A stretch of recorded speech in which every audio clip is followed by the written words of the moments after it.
I say like a lot, and it drives me insane. I'll be talking, I'll be like. It's just this mental loop that I Yeah, get stuck in.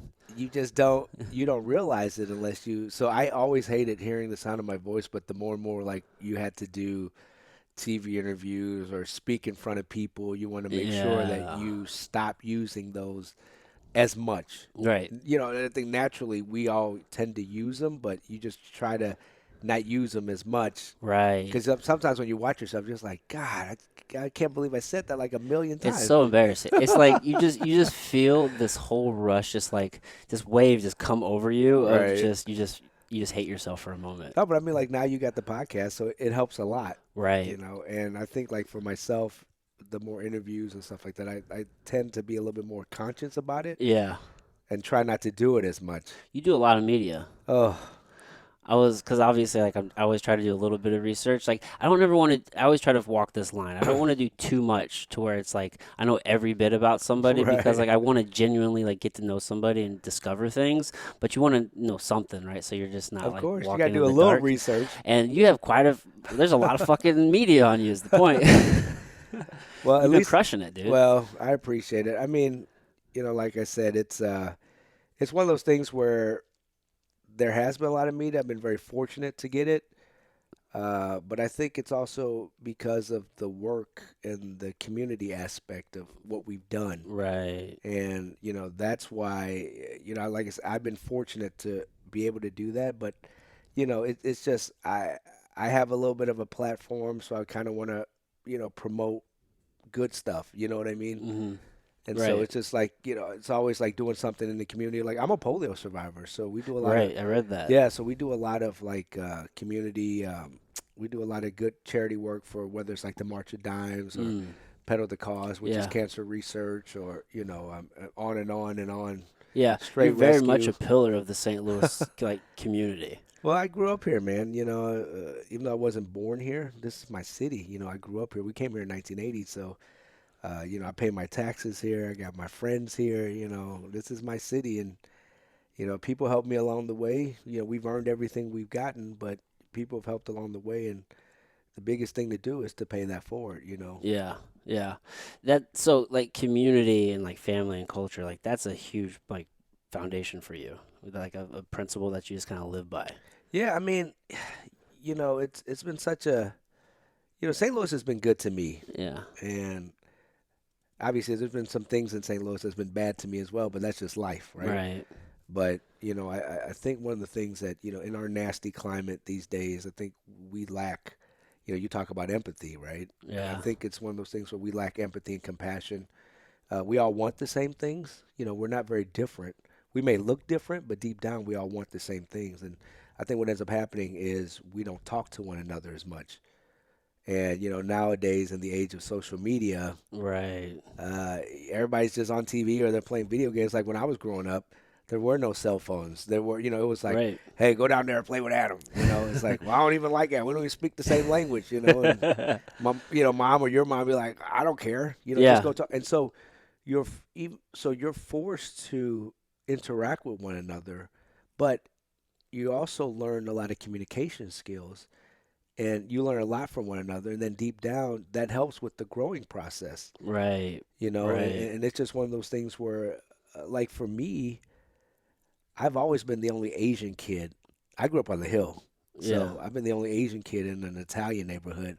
And then, you know, half of the time I stayed in Laclede Town. I don't know if you know what Laclede Town is. Where is that? So Laclede Town is no longer. SLU tore it all down, but Laclede Town, Hmm.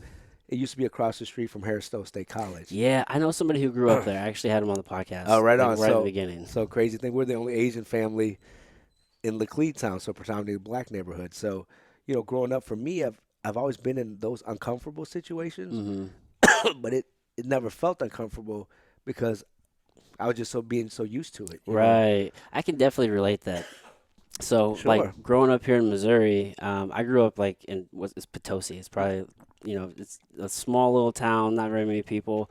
I was probably like one of like 10 black people like in the Sure. whole fucking place. Yeah. But when you're a kid, you don't really think about those differences. You just see people. It's Right. usually outside people who like make you aware of those differences.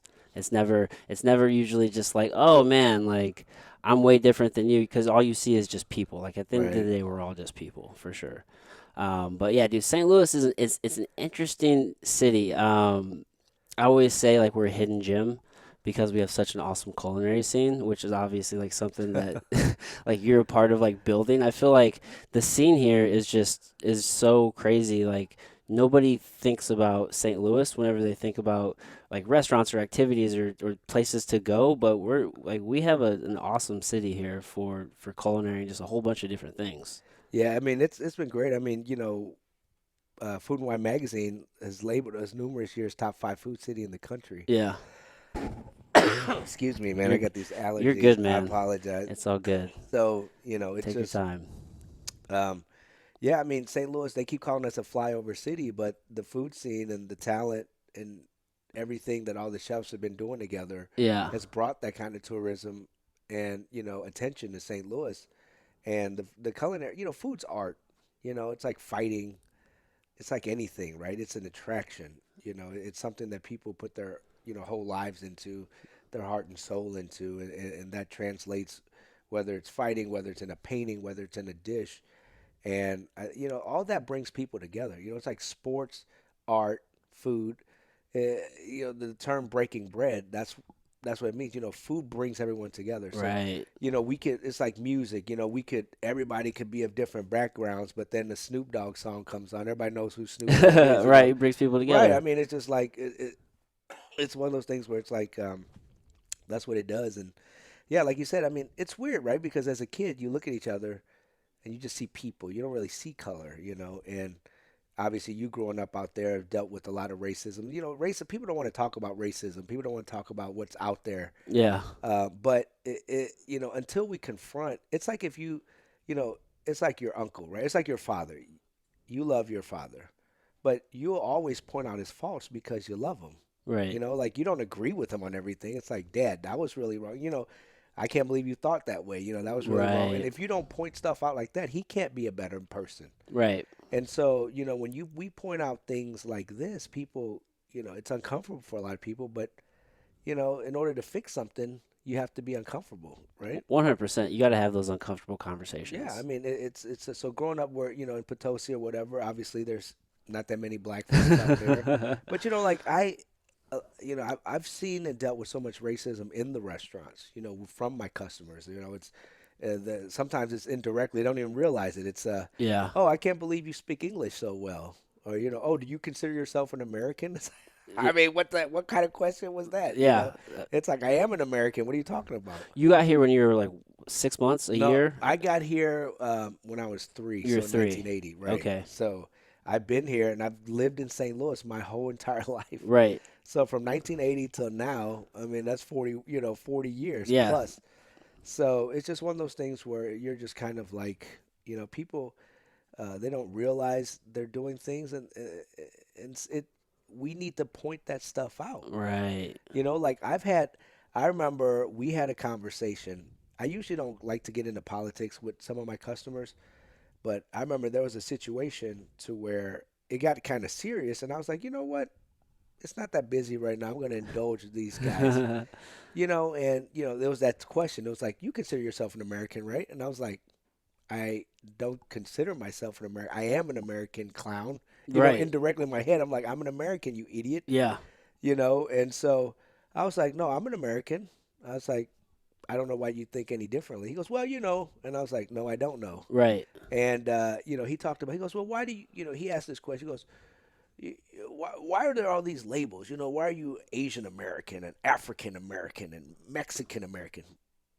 He mentioned all this, but he never mentioned Irish American, Italian Americans, Right. because they're considered Americans because they're white. Mm-hmm. They're European descent, right? Yeah. So I tell him, I said, well, let's go back. Let's go back in time. I said, I'm not saying you started it, but you did start it. White people started that. I said, throughout history, when the Italians came here, I wanted to do something where he could relate. So when the Italians came here, who labeled them? You did. They were Italian Americans. Right. The rednecks from the South, they were these Dago, greasy hair, Mm-hmm. blah, blah, blah. And then when the Irish came in, they were labeled Irish Americans. They Right. were labeled Irish. They weren't even labeled Irish Americans yet. They were just Irish, Right. you know. And that's what we mean by systemic racism.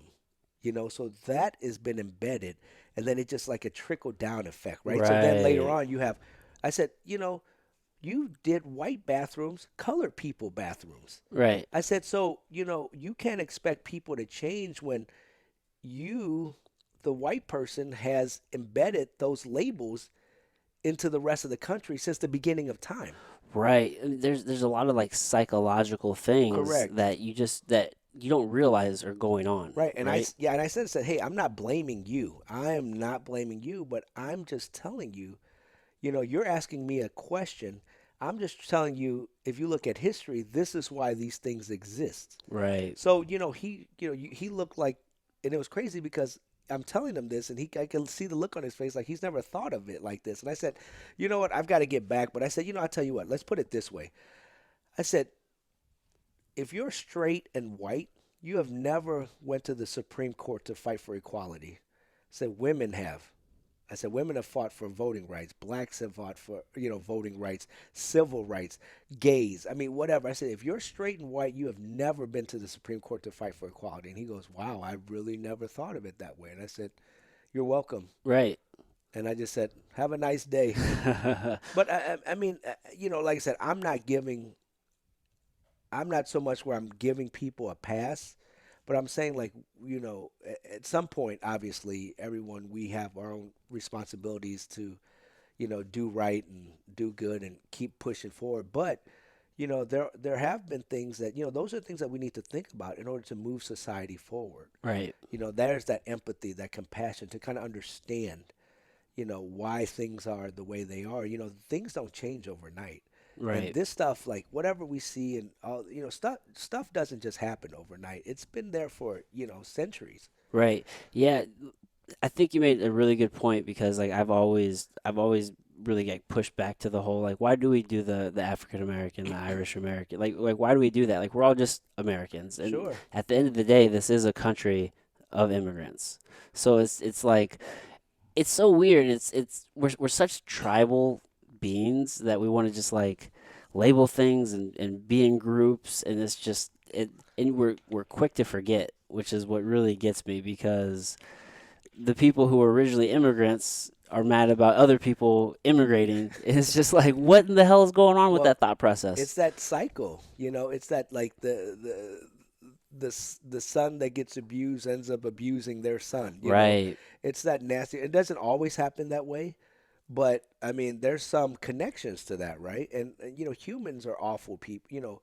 We're just not we're nasty animals. I mean, we're throughout primitive. yeah, I mean, throughout the history of time, we've killed people over religion. We've killed people because they look different. And um, it's just who we are Right, as a society. And obviously, the more we learn and the more we know about history, it kind of helps us understand and hopefully helps us become better people.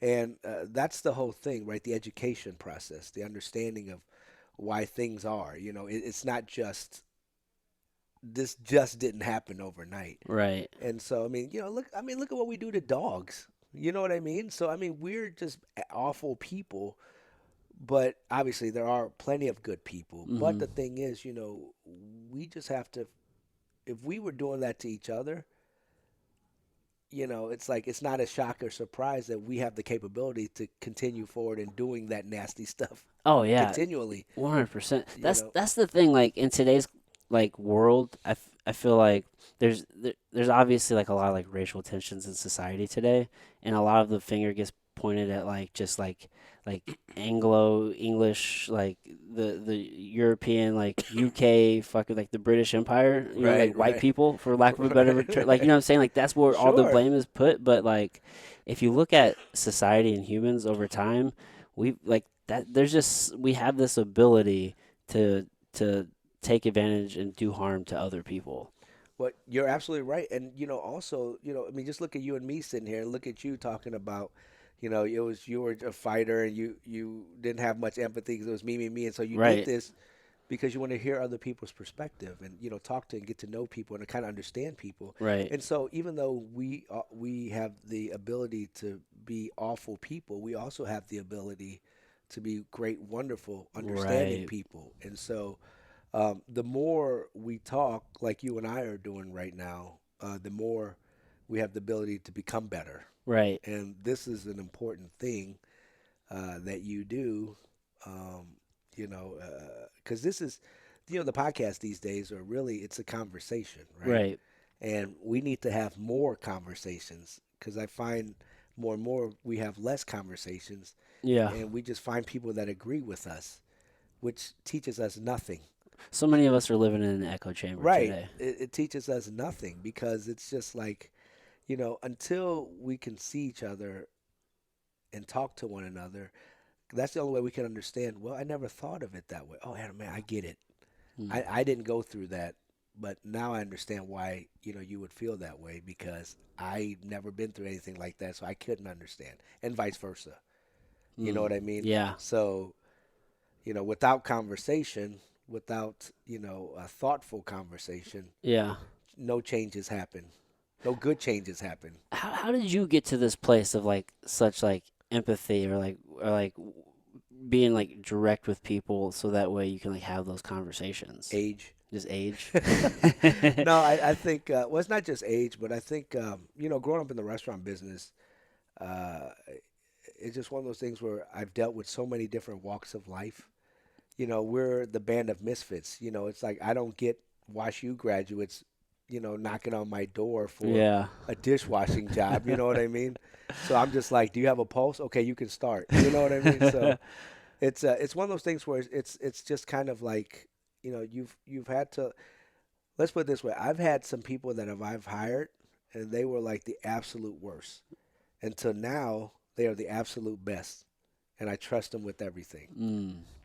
And that's because sometimes it takes, excuse me, sometimes it takes, you as an owner sitting down with them and being like, hey, what's going on? Yeah. Because maybe no one's ever done that for them. And you say, hey, what's going on? And like, then you find out that, oh my God, their life is completely, holy shit, like Yeah. fucked up. Dude, everybody's fighting a battle that you may not know about. And, just talking to my employees and trying to find out, like, why they're feeling this way, why they're doing this, and learning that holy cow, their life is messed up, or they got an abusive uncle or alcoholic mom, or Yeah.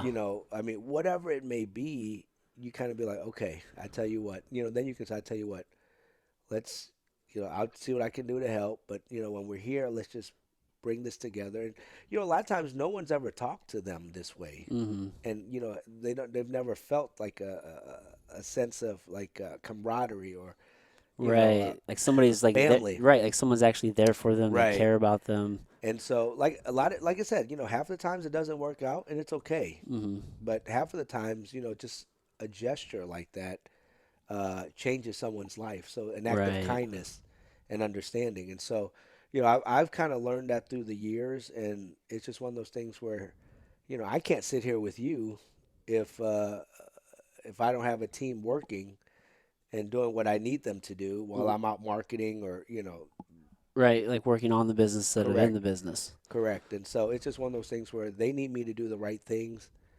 They need me to not be an asshole and ruin the business. Right. And I need them to not be an asshole and take care of the customers. And so, um, I've just learned through the years that I always try to look at the things that I do have and Yeah. the things that I'm fortunate for.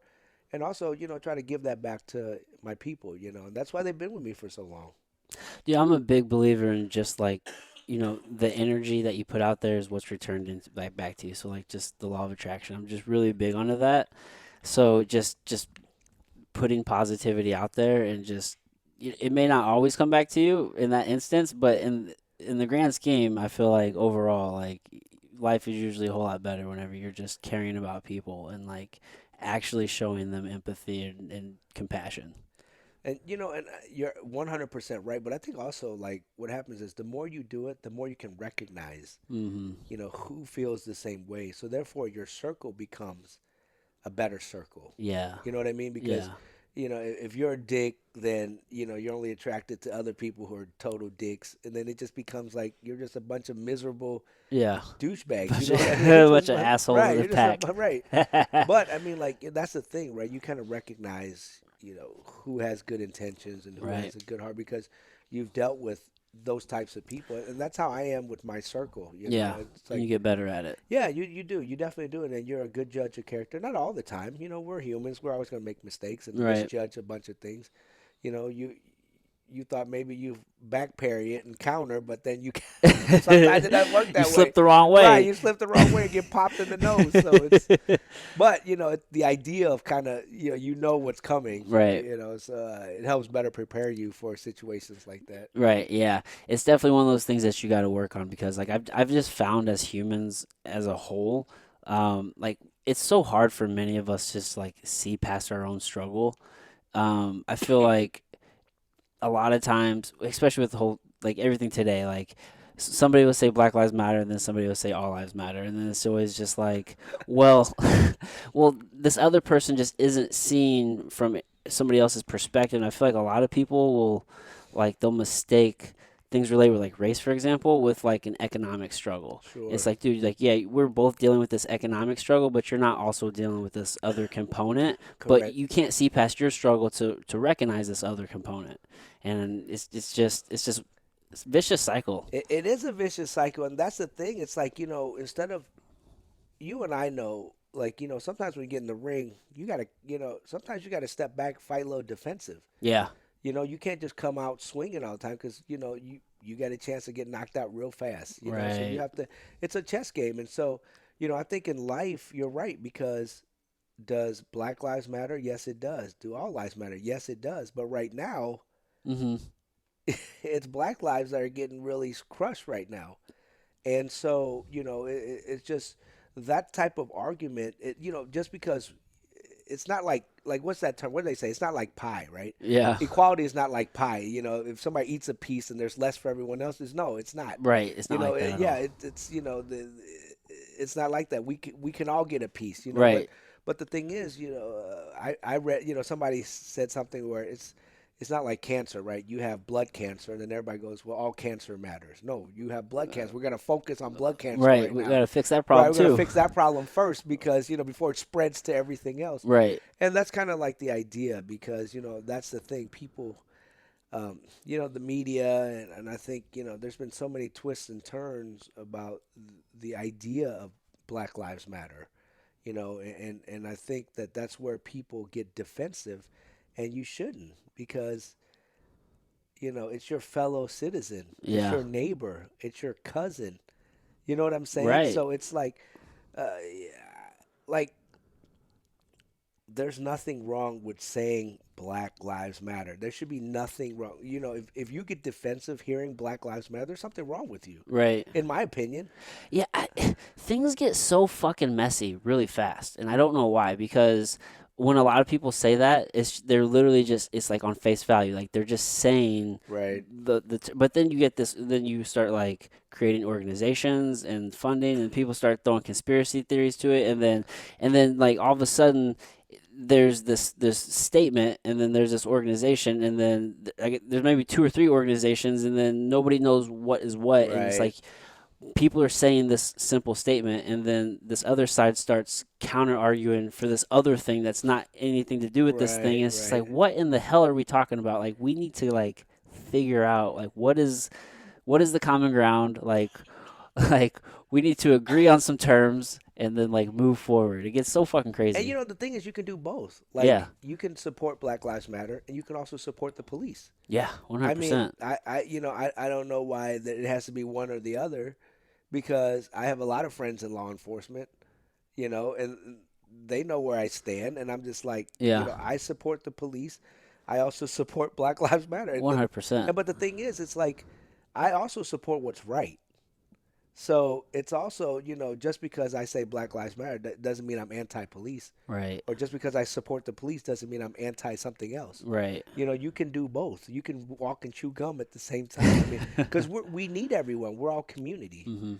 You need the police, but you also need to weed out bad police. Just like just because like I'm Vietnamese, there's tons of bad Vietnamese people. You know what I mean? I'm not going to support them because they're Vietnamese. Right. You know what I mean? You can't just blindly Right. You support. can't buy, like if my uncle's a rapist, I'm not going to be like, oh, but he's my uncle. Yeah. No, send that douchebag to jail. The problem is some people would. That's Right, the well, fucking well, problem. you're 100% right. And so, that's the thing. It's not one or the other. We can walk and chew gum at the same time. Right. And that's what I think people. I hope people realize you can do both. Right. There's it doesn't. Of course, there's some really messed up situations with the police and the public, and in some cases, the police were right. In some cases, the police were wrong. Right. And so we have to point out what's wrong and what's right. And we have Mm-hmm. to separate the two. And I get what people are saying. And I get the political side, and I get all that. And so hopefully, we can fix all that and move forward. Hopefully, Yeah. yeah. I mean, I mean, at the end of the day, we're all just people. I truly try to just like at least I'm working to get to this place to where like I just look at like other people as myself, just living a different experience. Because, I mean, if it's always just like me or them, if it's always just like this separation, then you're never really gonna come to any common ground. I feel like, so it's a weird place we're living in, dude. well, that's why fighting, if you look at sports, right? It's important, right? Because after a fight, we could talk all the trash we want. We could do all, but after a fight, what do? We shake hands and hug because it was like, man, that was a one tough fight. Yeah, It's like, regardless of all the trash talk or whatever we did yeah, after the fight, it's a complete mutual respect because it's like we put it all out there. Whether you yeah, whoop me or I whoop you or it was a close fight, I mean, whatever, it doesn't matter. It was yeah. like, wow. We need more fighting, bro. Hey, I'm old school like you too. I'm just like, put the guns down. Let's Let's just let's just swing it out, and then we can. Because I remember, but growing up in high school, growing up in school, there's been plenty of times where I'm like, we get into a fight, and I'm like, man, you messed me up, dude. yeah. And then we all became friends afterwards, or Dude, I got beat up by a guy in eighth grade. We were like best friends in high school. yeah, I Like, mean, it's just like it. And that's the thing. I think. Like Mike Tyson said, everyone has an opinion until you get popped in the mouth. oh yeah, What I'm saying? So, that's. I mean, I'm with you. Like, put the guns down. yeah, Let's step in the ring. yeah. Let's put some gloves on. Let's have a sanctioned fight, and then we can walk away from it afterwards. Right. I think that might change some opinions real fast. Yeah, man. Yeah, just walk away. Society's just gotten so soft. I think, like there was a time to where like humans really had to fight for like every little thing that you had, and then like we just have it. At least here in America, we have it so well. Like even some of the worst situations are better than some of the best situations in other places around the world. Yeah, I mean, you're 100% right, and I think. I think a lot of us, it's like both things, right? Some of us have gotten way soft, and some of us have gotten way too crazy. Yeah. And then it just creates a bigger divide. You know what I Yeah. mean? And then it's just kind of like, all of us in the middle trying to find the right balance of trying to find the right conversations, trying to find the right amount of compassion, and then also trying to find the right amount of discipline. You know what I mean? Right. And so it's just one of those things where it's like, uh, it's just crazy, man. It's just Yeah. like just trying to find the right balance to everything. Life is already a struggle every day. You're trying to find the right balance for yourself. Yeah. But then you're dealing with like people all the time, like A lot this of us. crazy stuff, and it's just it's forever finding that balance. Yeah. It's never gonna stop. No, never. Dang. How did you get into martial arts? Like what took you from the kitchen to like martial arts? Because you like grew up literally like in the kitchen, right? Right, and I was a rowdy kid, so I had like all this energy, and I was like talkative and all this stuff, and your parents didn't know how to deal with it. So I remember my dad. He found like this old Taekwondo master, right? I think this guy was here illegally. Hmm. Like I don't even think because he ended up training me for like 10 years. Then like he left town. Like he had this, he had this Taekwondo school. It's like, but back then it was like international Taekwondo. Mm. It was like, they had that whole political thing. I don't even know what it was, but it was like international Taekwondo versus world sport Taekwondo, and it was like a whole mafia thing. I don't know, but my dad found this guy who had like no front teeth, and he lived in the temple for like 25, 30 years of his life. He was here. And like it was crazy because he used to beat the mess out of us. And it was like real martial arts. Yeah. We used to like compete with other martial arts schools. Like he would have other schools. Like we would spar. Really? Dude, it was Yeah. awesome. So like back then, and and people like I started at Taekwondo. Like that was I started there like most people do, but back then like we did so much like we did boxing, we did everything because people forget like the symbol of Taekwondo is actually the fist. People Yeah. people look at Taekwondo as like, oh, it's all these kicks and stuff, but back then, but it got I don't know, like the sport federation. I don't know how all that political stuff got lost, but Yeah. all I know is he trained us, and we got our ass beat for 12 years. Like he would whip us with canes and shit. For Like real. that's oh my Just god. old Well, my school dad loved. martial Well, my arts dad loved sensei. it because he was like, "Oh yeah, my son needs discipline. This guy has no teeth. Like he had no front teeth, man. Like it was just crazy. Like you could tell, like he had no front teeth. He was one of those guys like beating nails in with 2x4s. It Shit. was like crazy, like old school He's just martial a arts. hard dude. Dude, his arms and legs were like steel. Like it was just like crazy, man. So it was. So we trained for a really long time. Then after 12 years, he just left. He was like, I gotta go. Just disappeared. He just disappeared. Like the martial arts school, like left all the bag, left everything. He just. Wow. So I don't like. I'm like, what? I heard then that back in the day, what happened were the North Koreans were kidnapping like martial arts masters and making them train the army. Hmm. Especially if you lived in the temple, it was kind of like who's going to protect you, right? Right. So I think that, I think he probably escaped and he was illegally. But then after he left, a lot of the guys were like, what are we going to do? Yeah. Like, where are we going? So then it kind of like, Like we what just went now? on to boxing and went on to kickboxing and went on Mm-hmm. to Yeah. learn other stuff. We always kept the taekwondo and we always knew like how to train stuff like then.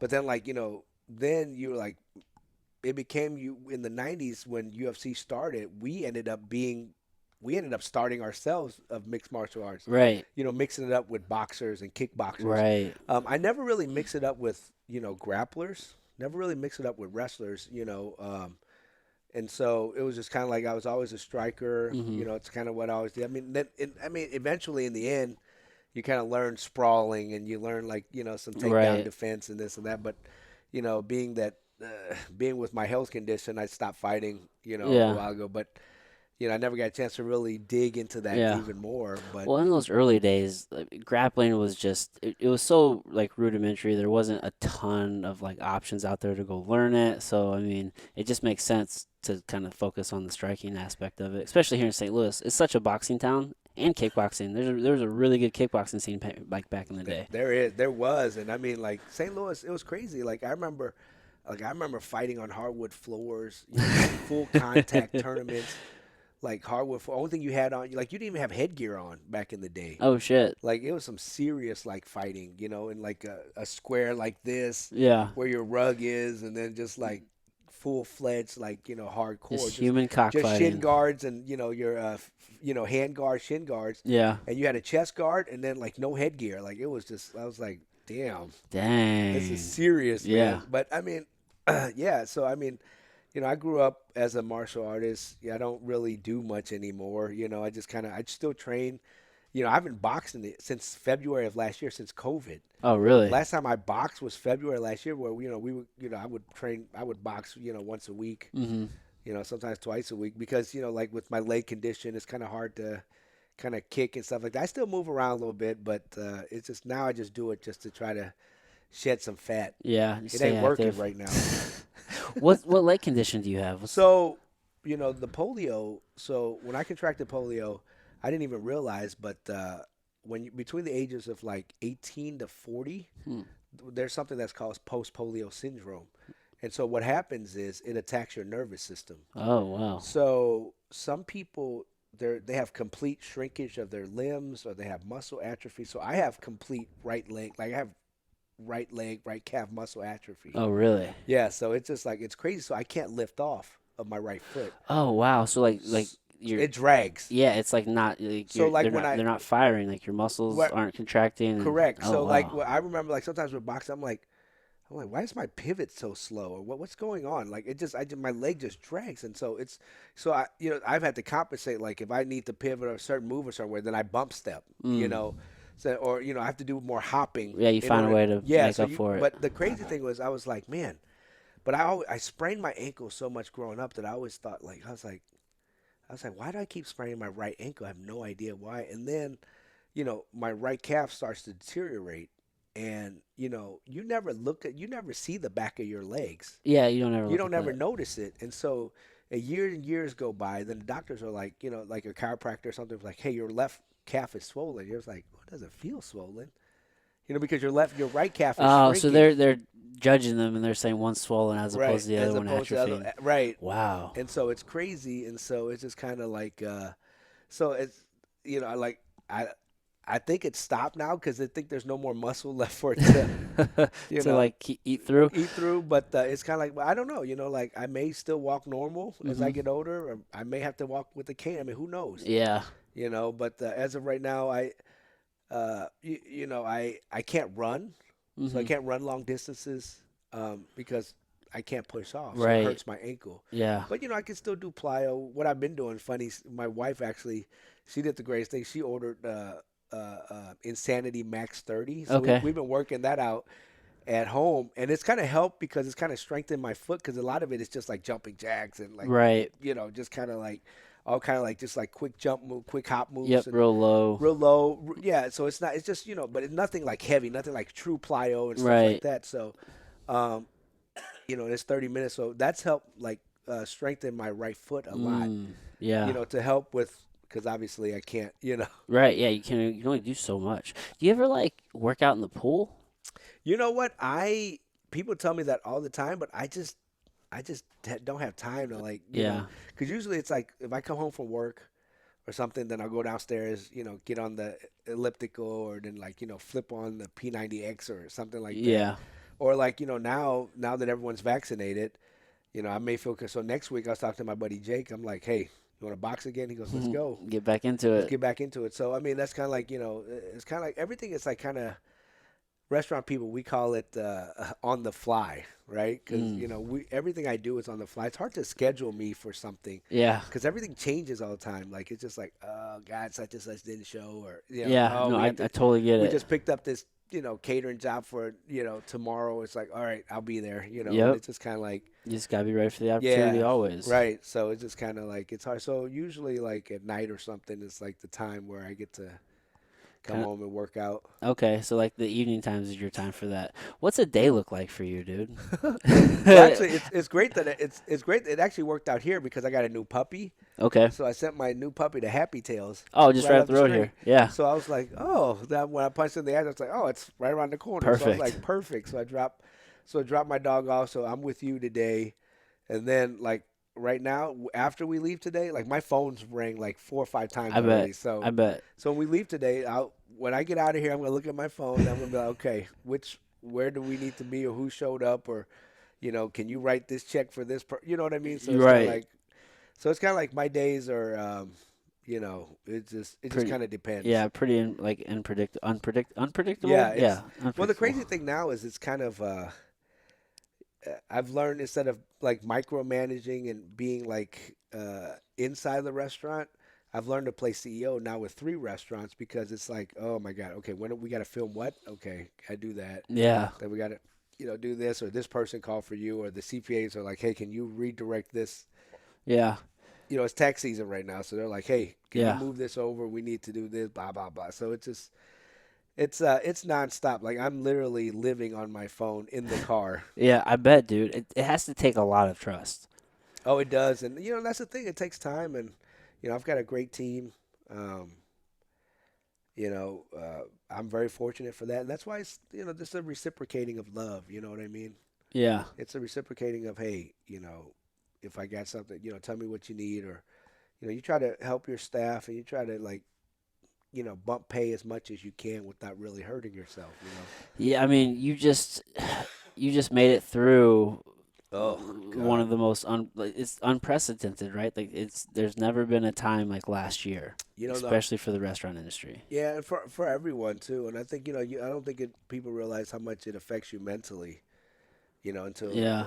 because your guard's always up. Like I think for guys like you and me, or for a lot of restaurant people, if something happens, we just know how to go. Like we Yeah. don't really think about anything else. Like in a fight, you could have a sprained shoulder, you could have a broken hand, but until that round's over, you just keep going, Right. You can't right? think about You the can't think about that. You distractions. just keep going, and then when the fight's over, then you're all. And I think we've been through that 5 round fight, Yeah. right now, and we're starting to realize how messed up we got. Yeah. And and I think one of the things is the restaurant community has been great because we haven't done it in the past, but this past year it's been a lot of texts and calls checking up on one another. Oh, that's Hey, cool. you all right? You need to, you want to go have a cigar, or you need to, Yeah. and I found like I'm a cigar, so like I don't do anything else. Like, I don't smoke weed, I don't drink, and so like I'm a cigar smoker, and I can, my wife this past year, I could hear her talking to her girlfriends. He's like, "Oh, I know he's stressed because he's smoking like 2 or 3 a day." And she's like, "Well," she's like, "I'd rather him do that than be drinking a whole bottle a Oh, day." fuck, dude. Yeah, absolutely. So, but I mean, it's just kind of like you don't realize um, the amount of damage you've taken until now. Yeah. Now that it's starting to, You kind of like almost like slow down, kind of come up for you're air. starting to heal right Yeah. now, and you kind of realize, like, damn, there's a lot to heal because I messed up my ankle, I messed up my shoulder, I got Right. black eye, Dude, you just know. body beat up. Yeah, and so it's just kind of like that's how you are mentally, and I Hmm. think, and uh, and it's been hard for everybody, and I mean, it was tough because I tell you right now, without the government's help. Hmm. I don't know how we would have made it. I don't know how we would have made it through. I'm not even kidding. Yeah. And the thing is, that's why I always want to pay it forward because I'm fortunate enough to build these relationships where it allowed me to be able to be on the forefront to get this money first, or you know what I mean. Yeah. So there's a lot of people out there without these types of resources, Right. and so that's why when all this stuff was going on, whether it was like the PPP money and all this stuff, I put it out on social media or whatever. I was like, guys, if you need help, reach out to me. I can have my people at least talk to you or, Right. kind of guide you in the right direction. Because there's so many resources for people that they aren't aware of. Where it's like whether it's a grant or like getting the PPP Sure. or whatever the case may be. Like there's usually some sort of resource that it's just like hidden. Like unless you're like an expert or like you know who to talk to, it's not easy to find. Well, it's just like, like I'm in the food business. So when a restaurant opens, I know about it because it's my job to know about it. Yeah. But there's so many people, their lives are busy, like they don't know when a new restaurant opens up. No, I mean, it's not in the back of it. They're trying to figure out like, oh, we got to work to this. I got to take Sammy to soccer practice, Right. or whatever it is. And so, um, so somehow, you have to try to somehow find a way to let people know, oh, this new restaurant has opened. So you know what I'm saying? So it's Right. just kind of like that's kind of like why I'm out there. Like, hey guys, reach out to me, this and that. And then some people like there's a new relief out right now, a new restaurant relief out. I talked to some of my friends; they had no idea it was even out. They're like, really? Yeah. That they're like, and I was like, yeah, I'll have somebody call. I was like, or here's my friend's number. Call them. They can help answer some questions. Dang. How do you stay tapped into that? You got people just bring it to you, Yeah, I've been or pretty fortunate. Like I said, we actually work with the local bank this time around, St. Louis Bank. And then I have a buddy of mine, Tom, who runs St. Louis Capital, who's really helped. Because when this hit, I was lost. I called Tom because I trusted him, and I was like, "Hey, buddy, I know you understand all this stuff. Blah blah blah. You used to own your own bank. We need to talk." And so he was like, "I'll get on it." And it went from there, him helping me to helping like 10 plus other restaurants. yeah? And that was, like from there, like, I mean, they literally, when I say they saved my life, they literally saved my life. That's awesome, dude. To have people like that, I mean, there's no better resource than being able to just like call or text somebody and just Oh, ask them the man. question. Like you can Google it or you can research you Right. want, but if you can just ask the question to somebody who has the knowledge, it cuts out all that time. Yeah, no, yeah, trust me. Because I look back to last year and I'm just like, wow. I was like, I can't believe we made it through. Yeah. The one thing I learned about myself this past year was I'm like a cockroach, man. I'm kind of hard to kill. Not going anywhere, Yeah, dude. like, like, oh, raid, nothing. No. Fuck, dude. I mean, that's how you have to be, though, right? I mean, it doesn't matter like what comes your way. You got to figure it out, right? I mean, Well, the that's what makes crazy a thing was, I'm like, I don't want to go through that again. yeah, But it's one of those things where it prepares you for a lot of different things. You look at things a lot differently, and it was just one of those things where, like the Delmar location, we opened Nudo right before COVID. So we had a 75% hit from one quarter to the next. Wow. And restaurants operate a month behind anyway. You know what I mean? Because when I pay December rent and bills, that's from November. Oh, really? Yeah, So that's so from okay. So that's from all the money from November correct. paying. For, Right. okay. So restaurants run a month behind already. Yeah. So Okay. when you get a 75, you can't pay. I mean, I emptied out, like I went from, like, you know, emptying out investments to everything we had to keep the staff on. I mean, that's the thing, like, people don't realize, like, I did everything I can to keep my staff afloat. Hmm. You know, I put money in to make payroll. I did this. I did everything I could. I could have been one of those guys. No, we're closing. Right. All Could this have just stuff. worried about you Yeah, as and opposed to your staff. well, that was part of why I think, like, I had a few panic attacks too, because I was like, God, I've got 50 employees, and that they're all on my, that weight of them being on my shoulders, and they got families. They have livelihoods and Right, and then, like, families my and mom and dad is like, dude, if I fuck this thing up, I'm going to ruin everyone's life. You know what I mean? I mean, not, and then my wife, shit. so I'm just like, oh God, Yeah, if I dude. screw this up, we're all fucked. Dang, you had a lot of pressure this So past year. yeah, and so and that's the thing. I think you don't realize, like, how worn out mentally, or until after Right. the fight. Yeah, So until you now slow that the down. fight's kind of pretty much over, now it's just a healing process, right? Right. Right. And so, you look back and you're like, fuck, I've got a lot of injuries. I bet. Yeah, I mean, after this past year, man, the amount of people who didn't make it, so the ones who did, they definitely didn't come through it like unbattered. Right. And that's the thing too, because that's the thing, like, as bad as things were, and I'm grateful to make it through, because there's plenty of people that didn't make it through. Right. And I'm just like, wow, I was like, I look at it, I'm like, man, I was almost one of those people, Right. and that's a Yeah. scary thought. And so you're much more appreciative, and, and you're more willing to lend a hand, because, like, you see, Right. you Yeah. know, As a guy who likes to eat, it's always very disappointing. right? No, sure. When you're like, oh fuck, man, like you wish you could have done more. It's like, man, maybe I should have ordered, but it's like, well, that one order. If I guess if enough people do the one fucking order, maybe it could It have. does. It does. You And know, it really does. And that's the thing. Like, I know there's been times where I was like, I would drive somewhere, I'm like, oh, fuck, that place closed. That dude. sucks. I'm Yeah. like, oh, that totally sucks. And that's the thing. Like, I don't eat at chains. No, me neither. It's just one of those things where I'm not going to knock them. I mean, they're always going to have their kind, but I always try to find the local independent person, Ditto. no matter what it is. I don't care if Always. it's a burger. I don't care if it's a hot dog. People are like, you go to Quick Trip and get a hot dog. No, I'm gonna go to Steve. I'm gonna go somewhere. Steve's. Yeah, I'm Yeah. gonna go Hell local yeah. spot. I'm gonna go local spot. Give me a hot dog. Well, Quick Trip's right down the street. I don't care. Nope, it's not the I same. right. I want to go because Quick Trip is always going to be there. Right. You know what I mean? Yep. But he may not.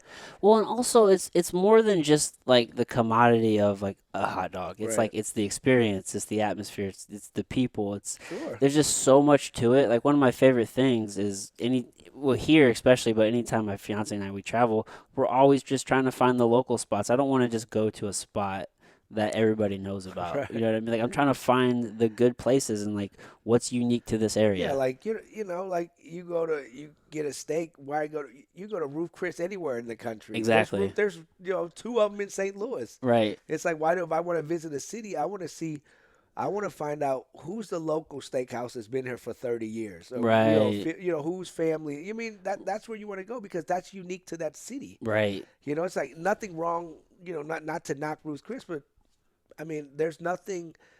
If I'm going to Ohio, if I'm going somewhere else, it's like what's the local thing that Right. is unique about this city? Exactly. Ruth Chris is in all 50 cities. Why, and I'm just picking on them. I'm not knocking them. I know what you're saying, but yeah, it's true though. Like, yeah, they have good food, but it's like, do you not want to? It's more than about just the food, right? Like there's an experience. Yeah, it's attached the to culture, man. Like I Exactly. always, food is, like I said, we're a melting pot. Our country's a melting pot of cultures, man. And so, like for me, like when I'm out, I'm always like, oh wow, oh man, I'll be like, oh wow, this Greek restaurant's, they've been here for 40 years. Right. I want to go there. Hmm. Because I mean, that history, or this Italian restaurant, Right. or this, Jamaican restaurant, Yeah. they immigrated here and they came from this or this, whatever it may Right, be. and they're always in like this old building that they've been in Right. there forever. And Right, it's just and like it's just all like- this history. Right, and that's the thing because I want to know about that tells you they've paid taxes in that city. They're part of that community. They're a part of the development of that community or that neighborhood. Yeah. And that's what people don't realize. Like you can pay a chain that whatever, but these local restaurants have been part of that community and feeding that community, and helping that community for 10, 15, Right. 20, 30, 100 years. Truly invested. Right. And it's just like like look at Crown Candy in St. Louis. They've been here for over 100 years. Mm-hmm. And they're the only restaurant like standing on that corner in North Side. You know what Right. I mean? And it's just like they're paying a lot of taxes to the city. They're Yep. sending people there to a place that more likely sometimes people wouldn't even want to go down there if it wasn't for them. Right. They're You probably the know, reason why people right, actually go in that neighborhood. right. And so it's just kind of like I know that for a fact because for me, I'm the same way. Like, what else am I gonna do here? Yeah, I used to live in that neighborhood. Oh, did you really? It was like right through. Well, it's like I just got like separated from my ex-wife, Gotcha. and my friend like owned a like a 2-story flat down there. So like he let me live there for hella cheap. Oh, awesome. But I mean, like, oh man, if I lived there, I've been eating, Dude, it was right getting up the shakes. road, dude. Oh Oh, god, I'd the place is so be awesome. 100 pounds. Yeah, I got their BLT. They give you like this whole like It's a whole pound, pound of of bacon. It's like bacon. I'm like, who needs this much bacon? But I'll take it. Right. It's like I'll make eggs tomorrow. Yeah, it's so good. But I mean, that's the thing. So I mean, that's when I visit a city. I'm like you. yeah, I want to know, like, oh my God, such and such. Like, this soul food restaurant's been here for the history. Like, and that's the thing. Like when I go out, I'll talk to the people, and that's that you're like you said, it's the whole experience because it's the history that to think of what they've been through or what they've seen is right. fascinating. You right. Whether, Right. I mean, whether you go somewhere in Detroit and you're like, man, they were here through the riots. They were, I mean, it's just kind of like you talk to these restaurant employees and just the history of how they're still standing throughout all the turmoil, throughout all the whatever, Right. and it's just like you learn so much about a people and a culture through food. And so Right. it's Yeah, like how many establishments do we have today where it's like that's Mr. Such and Such, like he owns the whatever, and like he basically raised like a whole community. right. You know what I'm saying? Because you're there for all these generations of people, and you're still there. You know what I mean? It's just like the fondest of memories of this place. It's crazy, man, because like that's why it's kind of like that's why I want to find those places because like for my lease, I've had generations of what I'm saying. Right. Like I've Because had Miley started in 1985, right. right? So So I've had kids 36 years. yeah. 36 So years. I've had people that have grown up, and then now their kids are grown up, Right. and then now their kids are having kids. You know what I mean? So it's like it's crazy, and it just it's a place that people they feel it's a part of their lives, Right. and it's just kind of like I'm seeing. 12-year-old girl having her birthday party. She could have had it anywhere she wants, but she wants to eat tofu. She wants this tofu dish that we make, and it's her 12th Because it's the birthday. bomb. But I mean, I'm just like that's so meaningful. Right. You know what I mean? Because Mhm. it's like not only it's like and so when people come in too and they say, "Queen, my grandfather loved it here.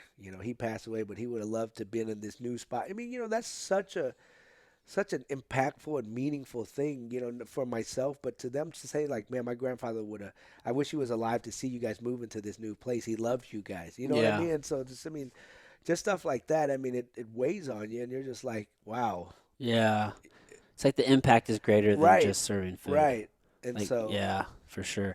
I mean, us personally, like, dude, we probably go to Noodle House once a week, bro.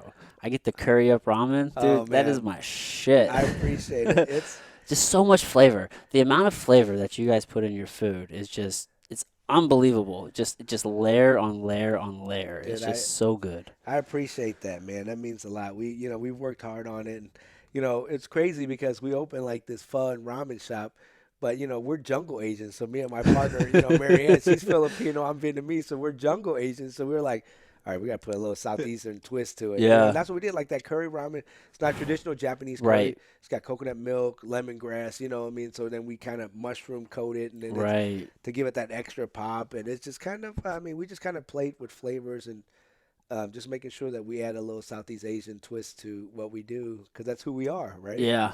And yeah, I mean that's a cool thing with food, and that's a cool thing with sports, like for fighting. I mean MMA right now it's so much far advanced. Like, when I was growing up, it's like you either did taekwondo or you box or you did kempo. You did like one trick pony. Right, Now you got these 5, 6 year old kids, and you're looking at them like, holy cow! dude. He just did a spin kick and then landed and then put this fucker in a darce choke. It's These like, guys what are the next hell? level, It's crazy. Like I'm watching some of this stuff. I'm like, there's no man. way I can compete now. Oh man, it's insane, man. I watch, just I stopped fighting 4 years ago, and since then it's just been strictly like jujitsu. I Right? still coach striking and whatnot, but like it's mostly jujitsu for me. And like I watch some of these kids and see the techniques and just see the things that they're doing. I'm just like, holy cow, they're just light years beyond anybody It's 10 years evolved. ago. It's the Yeah, evolution. It's like anything. It's just like food now. It doesn't matter like what cuisine. You walk in the kitchen right now. You walk in some chef's kitchen. You got everything from fish sauce to harissa to what I mean. They got. I mean, it doesn't even right, matter. Like you can walk into some chef's kitchen and you can be like, you can cook Mexican food, you can cook Italian food, you can cook Asian food, you can cook African food. I mean, it doesn't even matter. right. Because they've got ingredients where you could be like, okay, all right. So Yeah, same thing with martial arts. Like it's just like it's crazy and it's so fun to watch because I mean it's so different now from when I was growing up. Like you said, I'll look at some of these kids and I'm just like, I can't believe that just happened. Like what the heck? How did dude. they land that? It's Yeah, like whoa. yeah, dude. And it's just it's like watching Michael Jordan, landing Yeah, doing stuff and then watching LeBron. It's just like they just constantly, just continuously get better and better in the dude. evolution. And it's just, Humans are just unbelievable, it dude. is. And that's the good thing. Even though we suck a lot of times, but we're also awesome too. And so, Yeah, it's this whole spectrum. right. So, Yeah, dude, it's really wild, man. It's really wild. Is there like is there like a thing that you like whenever you're like traveling or you're looking for something to eat? Is there like a thing that you like to go to? So like for example, when we travel, we always look for like one of the best donut places in the city. Like that's just our thing, like a donut place. Like is there a thing for you that you're like, man, like that's just my jam. I gotta try it wherever I go. well, really, it's a thing for my wife. So she finds like the bakeries, right? Okay. So, like, we just got back from DC not too long ago. I think we hit like 6 bakeries in like, 2.5 days, Oh, you're never getting in shape. Yeah, nah, trust me, dude. You're in the food business, you never get in shape. But for me, it's become like it used to be like I think in the beginning, like when I was back then, it was always like, okay, well, we got to eat at least one Michelin star restaurant Mm. if they have it. I want to see what like this high level food that these chefs are doing. But now it's become. Don't get me wrong. Like if a like if there's something that I'm just like we got to try that, then I'll do it. But right now, for the most thing, it's just I'm such. I want to find like the Otis Chinese restaurant, or like I said, Mm. the Otis Italian restaurant, the Otis Greek. Like I because of the way like I grew up with the history with my family, right? And then us being able to like last year we got nominated for best overall restaurant, Oh right, for the wow. James Beard. That's awesome. And the crazy thing was people I was ecstatic, right? But it became more than just an award, like a nomination for me, right, or my family. It was, what, man, I need to lend my voice or my platform, or my social media to find places because what we do. I don't look at what we do as something special. There's been I've just been fortunate enough to somehow create these wonderful relationships that allowed me to get on a platform to get nominated. Mm. You know, most people, a lot of people in the country have been doing this longer than just as long or longer than we have, and have never been able to get on that type of platform. Mm-hmm. And so, like, now when I go to a city, I want to find out who has been doing what for X amount of time. Oh, Like okay. I'll always go see the bright new shiny object, Yeah. but I want to find out who the heck, and that's been like my new thing. Not Okay. not really a new thing. I've been doing it. I've been doing it for so long, but now I'm doing it even more. Right. That makes sense. It's like Because who's been here for a long time, but maybe doesn't have a lot of right, like social media or. right, and so now then I'll be like, I'm out, and then I'll be like, hey guys, I just flipped into this place. Yeah. This Italian woman, she's been here. This place been here for 50 She's years. been in the kitchen cooking this whole Right. time. And so it's just like, and so like that's the thing, like this Korean restaurant or, oh man, this Ethiopian restaurant's been here killing the game. So Yeah. that's kind of like what I've been like, I've always done that, but now I'm doing it even more. Okay. Like I'm making more of an effort to do it, Y- more than I already Yeah, have. you need a Travel Channel show. Bro, let's get you on the Travel Bro, Channel that's doing that. well, that's kind of, that's the thing. Like that's my thing. Like I want to, like that's the story I want to tell. Yeah. And then that's kind of like that's because it's not only is it about the food, but it's not only is it the history of the city, but it's the history of the country. Yeah. As the land of immigrants, that's the thing, right? Because the only thing different now that people forget that we are the land of immigrants. The only thing that's different now is the immigrants are no longer of European descent. Right. The immigrants are of African descent, Latin descent, Asian descent. You know what I'm saying? And Hmm. so, uh, I I think that's what kind of people are having an issue with. And if the more and more we portray and acknowledge the fact that these people have been here longer, just as long, if not longer than most of you, Right. doing this out there as American as apple pie. Hmm. And so it's just kind of like that's part of the American story as well. And so that's kind of like why, I'm seeking that out more and more now. Right. Dude, that's a worthy pursuit. Like Yeah. to So try to find just like what are like the cornerstone establishments right, within right. these cities, dude. What's one of the oldest ones here in St. Louis? Well, we talked about Crown Candy, right? So Right. they've been here forever, and then you're talking about. I mean, Isn't just there like the a really old steakhouse downtown? so well. I don't. That's gone. Is it gone? It's gone Oh now. shit. So that's gone. So they were around for forever. Um, God, well, it's crazy because I'm good friends with my buddy Mike Del Pietro, but he's the oldest. His family was the oldest Italian restaurant family here. I mean, they Really? had Racino, grandma had Racino's, and they had Del Pietro's, and so he reopened Del Pietro's. So I mean, just like stuff like that, and even like, you find stuff like even like Pappy's, right? Yeah, People Pappy's think is like, great. people look at it, and I'm good friends with Mike, and he's retired now, Okay. but the crazy thing is Pappy's has only been there for 13 years, but people don't realize the history of what happened before Pappy's became a huge success. Yeah, I don't think anybody knows that Right. story. So it's just kind of like just his background, and he started as, a pizza guy, and I mean just like the hustle, like even for Mm. Soul Taco, like Soul Taco is coming on 10 years, right? But the struggle of that, like you started out as a Chinese food delivery boy. Then he started, then went to pizza delivery. Then was a dishwasher. Then had a food truck, and then now it's got 7 restaurants. I mean, Oh like wow. that's kind of like Yeah.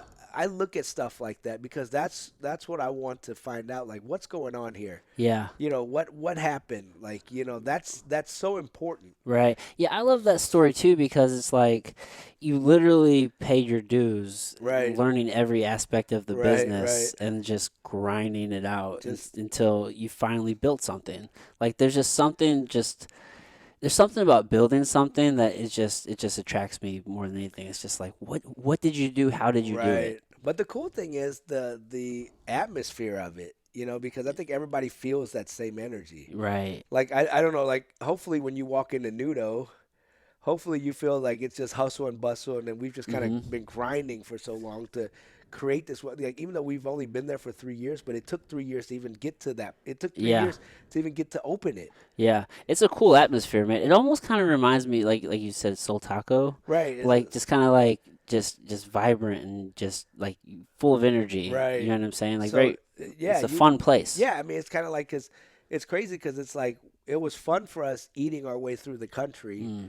but then like having like the St. Louis connections with Voltron and all this stuff, just kind of like we wanted to put all that in there Mhm. just to give it a St. Louis flair too. You know what Yeah. I mean? And so it's just kind of yeah. So I mean, that's the thing. It's the story behind that, right? It's the Right. story behind all this stuff, all these other restaurants. I mean, that's kind of like where I'm like, oh, wow, Mhm. you've been open since 1993. This is crazy, Yeah, and it's and not. I mean, restaurants I mean, so many of them fail, right? So whenever you are around for that long, it's like you're doing something Something right. right, right, 100%. right. And I want to know about it. Yeah. Like for me, I want to know about it because I respect the grind. Yeah, yeah. What made you want to actually open Nudo House after? I mean, Miley had already been around for so long and is established and successful, and you just Stupidness. I you just mean, wanted more headache. yeah. I mean, I would have been fine with just my leads, and I put myself in like a world of debt, and then now this, because opening. Well, Yeah. what ended up happening was I had a long time ago. My wife, she took me to have ramen for the first time. She goes, "You never had true Japanese ramen." I'm like, "Well, nobody in St. Louis does it." I'm like, "I No. never even had it." And this was a long time ago. And I was like, "All right." So we happened to be out and about in Chicago. So we went to this Mitsuya marketplace, this Japanese market in Chicago, because I don't know what we were doing. I don't know if we were visiting or whatever. It doesn't matter. She goes, "I'm going to take you to this Japanese marketplace. We're going to have ramen." So we had the Shio ramen. So we had the salt ramen, right? And I was like, "Holy mother, this is good." I was like, "Holy cow, this is amazing." And I was like, "Man, somebody should do this in St. Louis." And then my wife goes, "Why don't you do it? You're the soup guy." And I was like, "Well, I never thought about it." I was like, "Well, I mean, that's not a bad Then idea, why right?" not? So, it just went on to years of research. And um, we could have opened, so we opened in 2017, right? That location Hmm. in Creve Coeur.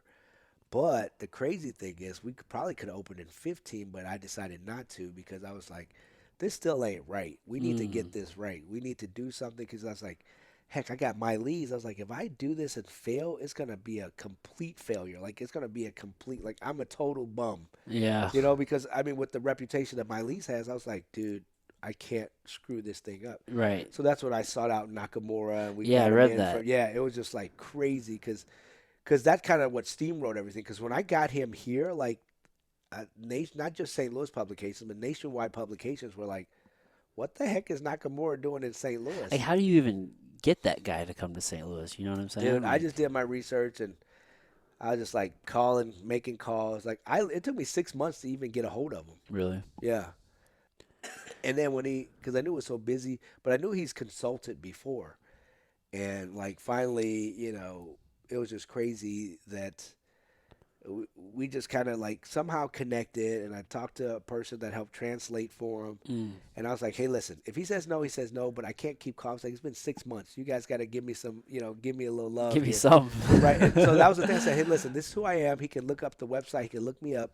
I'm not some fucking bum. Hmm. I was like, I will get him. I'll pay to get him here. We'll train with him. We'll take care of everything. But I want him to know that I'm not a bum. And, Right, like I'm you're serious. serious. Right. I'm serious. And then he did his research and he was like, "Oh, these guys are serious."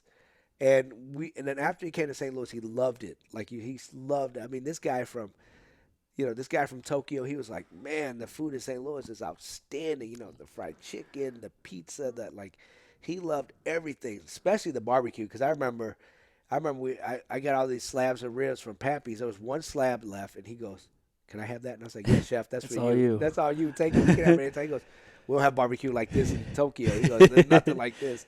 And so we ended up having a great relationship, became friends, and we helped him with his first opening of his U.S. restaurant in New York. Oh, that's cool. And it's crazy because a food writer just was doing some research and sent me a text a couple of days ago and was like, "Holy cow! I'm on Nakamura's website. Here's a picture of you. Just boom." Dude, that's awesome. And I was like, "Whoa, really?" I said, "I haven't even been on it lately." And she goes, "Man, this is great. It's just like a picture of you guys doing research." And he uses that as a a springboard to kind of promote himself and kind of, Right. which is great, Was he really even in the American market at that time? Zero, Zero. Oh, wow. You zero. had to really like seek him out. Well, yeah. So, and that's the thing. That's kind of like so I think that kind of like, I don't want to say like, yeah, I think his dream was always to have an American restaurant, a restaurant in America. Yeah.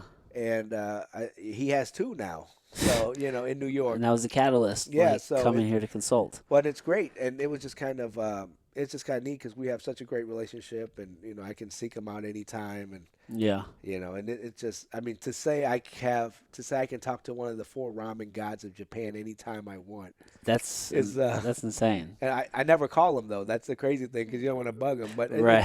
it's cool to be able to, it's cool to be able to be Yeah. like, whoa, man, that's pretty awesome. Just to have the connection, right? It's like you don't want to abuse it, but it's just like it's there. It's there. And it's, and that's the thing. Like, that's why I say, like, I've been pretty fortunate because, like, I'm good friends with Danny Meyer, right? So Who's Danny Meyer? the king, he owns the owner of Shake Shack, and Oh, okay. so, but Danny is from St. Louis. So Danny Meyer in our world is like a god. Oh, okay. So He's the he's dude. considered the king of hospitality. Mm. He's such a humble person. He owns like his restaurant group in New York owns like 12 restaurants. He pretty much he transformed an entire industry. And he Really? started in New York, but he's from St. Oh, Louis. wow. And well, obviously he has Shake Shack, so he has Shake Shack all around the world. Mm-hmm. But the cool thing was, I was doing a dinner in New York, and I was cooking in New York, and I invited Nakamura. I was like, "Hey, you busy?" And I was like, "I'm cooking up here, blah blah blah." And the crazy thing is, I was like, I didn't tell him, but I was like, I sat Danny Meyer right next to him, and so you got this guy who's one of the four ramen gods of Japan. He was like he was giddy like a kid. He's like, "Holy shit! I'm sitting next to Danny Meyer. What? This is like a Wow. huge honor." Like, he's like, "Oh my God, it's Danny Meyer." Like, That's so Danny cool. Meyer's a god in the food world, and he wrote this book called "Setting the Table," Okay. and he talks about, and it's not just about, it's about hospitality, and it's not just about food. It's about life, and how you take care of your How to people. like create experiences Yeah, for but it's people just and about taking care of your people. okay. Like, every employee is your most important employee. That's one of Mm-hmm. his rules. Because your dishwasher may be the most important employee tomorrow, but Right. this guy will be the most. So, like, his philosophy is all your employees are the most important employee. Right. That's a good And philosophy. it's not just that, but like back in the day, like in the '80s, if you walked into a New York restaurant, it was like, hey, it's a privilege for you to be here. Mm. But he was like, I'm from St. Louis. That ain't right. So Yeah. he literally transformed an entire industry, Oh wow. and he's one of the most unbelievable people. And I'm gonna get that book. You said it's yeah, called Setting the setting the Table. table, it's Yeah. awesome. But the crazy thing is, how cool was it for me to be able to sit those two next to each other, Yeah. You and to have, created that well, to experience. have one guy be like, "Holy shit, it's Danny Meyer," which Danny's like, "Oh, it's one of the four gods of ramen from Right. Japan." It's like, holy cow, They're both impressed with each right? other. They're both impressed with It's like Wow. it's like Michael Jordan and Kobe sitting next to each other. Right. They're both have that same So respect. you both know who you are, right? Right, so it's just kind of, so, but yeah, that's the whole thing. And it's cool to be able to, I don't know, somehow my being such an idiot help create these types of relationships, Well, you don't overthink it. or I have no shame. I just kind of go do it. I just do it.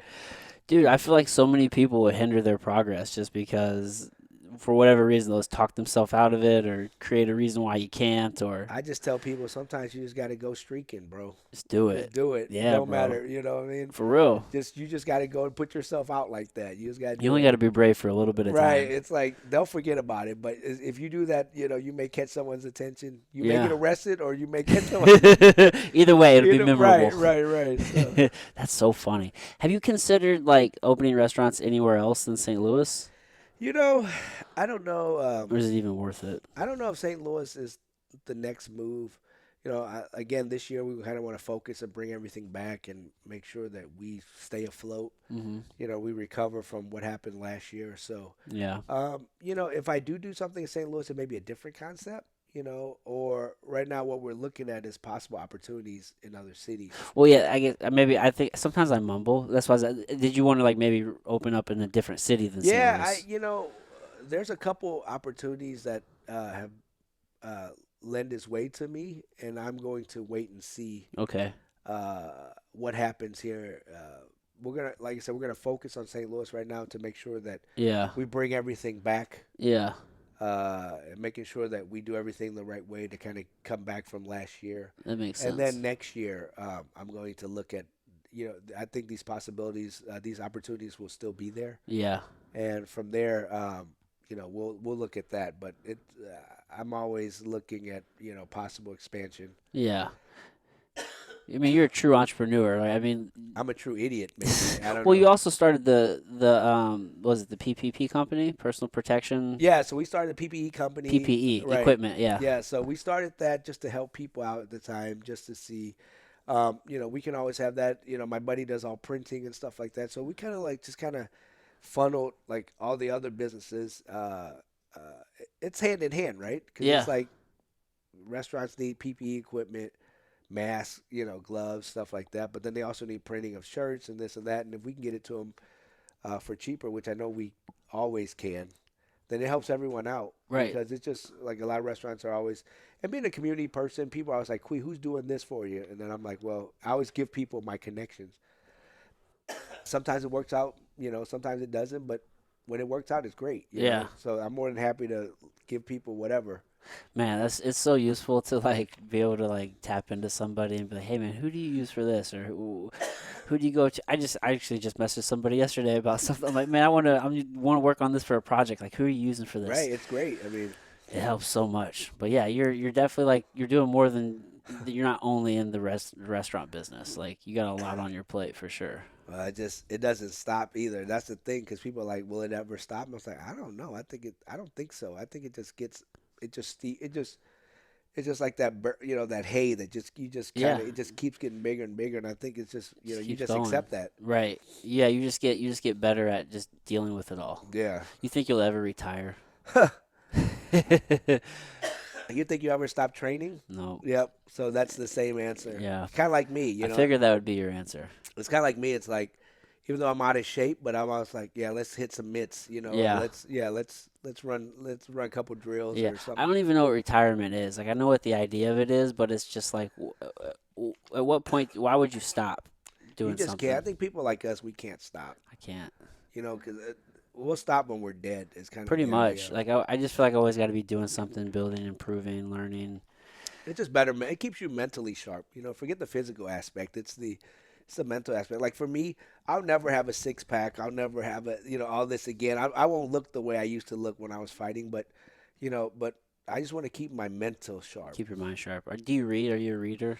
I like to hear audio Okay, books audiobooks. because I'm more of a visual person. Okay. So it's crazy because like I'll read a little bit, but I'm just kind of like I've read a bunch of books and cookbooks and stuff like that, but I'm very visual. Like if somebody could just, just kind of, if I'd rather sit and somebody tell it to me, Okay. I absorb it better. Yeah, yeah. I kind of do a little bit of both.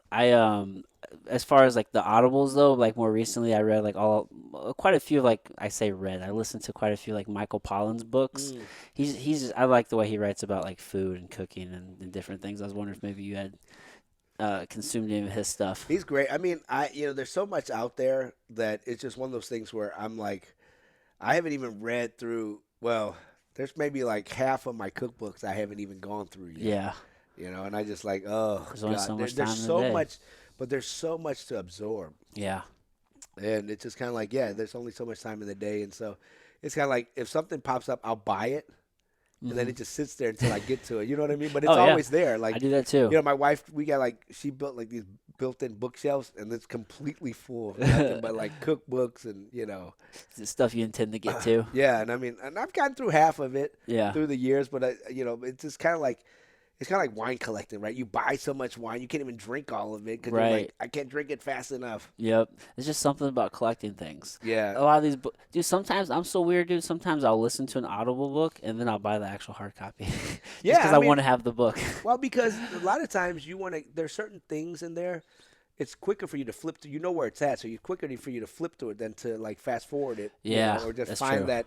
find where it's at because like with all the indexes and everything, exactly like if there's certain things you're looking for, Yeah. exactly where to go back to re-look at that passage. Yeah. And sometimes I just like this, like the physical Hmm. experience of just like holding the book. Sure. But yeah, I usually do a blend of the two between Trust like me, I have the physical book, the actual copy. There's both. I'm like you because I want the actual copy myself. Yeah, but it definitely like when I'm listening to it, sometimes it just gets in a little bit easier. You want the actual copy. I'm the same way. I got to have the copy of the book. Oh yeah. So That's what's up, man. Well, I Kui, appreciate it. I want to be respectful of your time, dude. I know you're a busy guy, so This was fun. Thank you for getting me yeah, out thank for you. a little bit. Yeah, I So, really appreciate you taking the time to do this, man. I'm gonna put things in show notes, but is is there anything that you wanted to like plug or promo or direct people to or anything like that? I just, I appreciate everybody coming to support us, at all three restaurants. We're in the Loop, we're in Creve Coeur, we're in Brentwood, so we just appreciate it. We'll just continue doing it and feeding the community and, keep moving.